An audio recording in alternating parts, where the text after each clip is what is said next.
Soc l'Ester de Novo Hamburgo, Brasil, i us llegiré La princesa i el pèsol, d'Anna Canyelles, editorial La Galera. Vols saber la història d'una princesa una mica bleda a qui tot molestava? Vet aquí que fa molts i molts anys un príncep buscava una princesa de debò. El príncep va travessar el món, va navegar pels mars, va creuar deserts i muntanyes, de princeses en trobava, però cap no li anava bé, no eren una princesa de debò.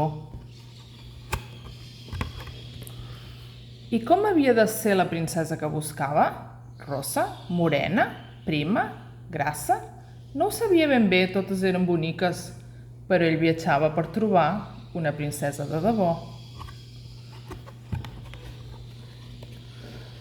Va tornar a casa cansat i trist, no havia trobat ningú que li fes el pes. Els pares li van aconsellar tenir paciència, perquè l'amor ve quan menys l'esperes. Ell somiava que un dia trobaria una princesa de debò.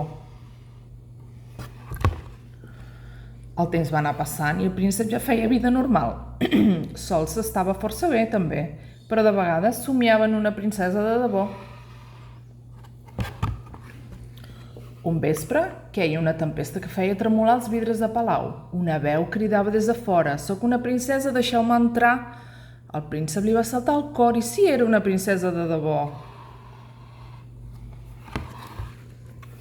Va voler obrir la porta ell mateix. Quan va veure la noia, li va caure l'ànima als peus. Anava xopa, bruta i despentinada. Aquella noia no podia ser una princesa de debò. La va fer passar i va oferir-li quedar-se a dormir. No es creien que era una princesa i per això van parar-li una trampa. Així descobririen si era una princesa de debò. La reina va anar a fer-li el llit i sota 20 matalassos de llana, 20 matalassos de ploma, hi va posar un pèsol. Si el notava, seria realment una princesa de debò. Quan la noia es va llevar, no feia gaire bona cara. «Com has dormit, estimada? Fatal, alguna cosa al llit se m'ha clavat al cul. Jo sóc una princesa de debò».